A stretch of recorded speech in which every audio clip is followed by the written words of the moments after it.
a good nice little cut.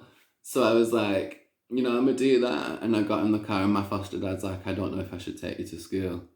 Like, he was like, I'm very freaked out. I'm like, no, just take me. Like, you might as well just take me. Like, I don't really care. Like, whatever's gonna happen's gonna happen. So just take me to school. I get out the car, and I guess he must have texted my foster mother on the way to school, and she phoned the school.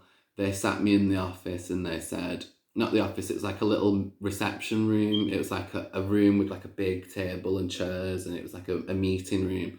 They sat me down there, and we talked about what happened. I was shown the footage there with the liaison officer, not a police officer, Jolene. So get your facts straight. A liaison officer, just in case you didn't hear that, bitch. Google a liaison officer and Google a fucking police officer. They're two different things.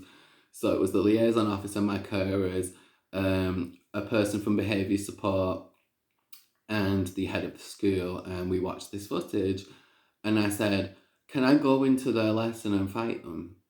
I literally asked them that. I said, that's why I'm here. That's why I'm not in my uniform. That's why I've got my hair tied back in the tightest bun you've ever seen. And that's why I got rings on every finger. And they literally had one of the teachers. She was basically a maths teacher. She had to block the door. Like, she had to block me from getting through the door. So, because I was dead serious. And they were like, they looked down at my hands and they said, we can't let you in, like, you are a risk being here. So it's either you go home and you cool off for the day, or we basically phone the police because you're a risk. Because you turned up to school with rings on every finger, you had a glass necklace on, you smashed it, and it had like a little sharp area, and you wrapped that around your finger. Like, they were DIY knuckle dusters, bitch. Like, I'm about to show you welly up in this, bitch. I'm about to show you welly. I'm about to show you skulls up in this, bitch. I'm about to show you. I'ma show you how the street bitches do it. Like, this is how we do it for real. Like, don't play with me. So they wouldn't let me in. I had to go home, and then I was basically just simmering for the rest of that time. And they actually had the nerve to sit her right next to me in the GCSE exams. I mean, in the chair right next to me, and the bitch knew better than to ever look my fucking way, because I'll just be honest, if she'd have looked at me even slightly in those exams, I don't care if y'all were sitting there taking your exams or not, I'm disrupting that exam. I'm getting the fuck up out my seat, I'm picking up the exam table, and I'm going whacking it across her head a couple of times. Like, you damn fucking right. That bitch knew better than to fucking look at me. And they fucking removed me out of the main exam room. I had to go and take my exams with like me and a group of other people. Like people that couldn't sit in the main exam room. I had to go and sit with those people because they knew, like, if I told them, if she gives me any kind of eye contact, she looks at me funny, anything I said, a word to my mother, I will get up out my seat, I will pick up this exam table, and I will start smacking her upside the head with it. Like, I don't care if you're sitting there taking your exams or not. Like, bitch knew better than to look my way.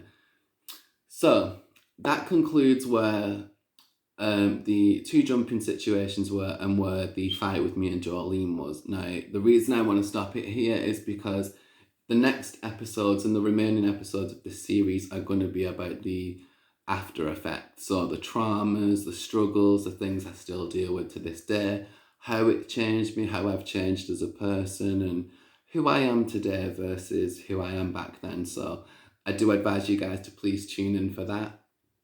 And thank you for hearing me out. And thank you to those who are watching this series and trying to understand a little bit more about me. I do appreciate that.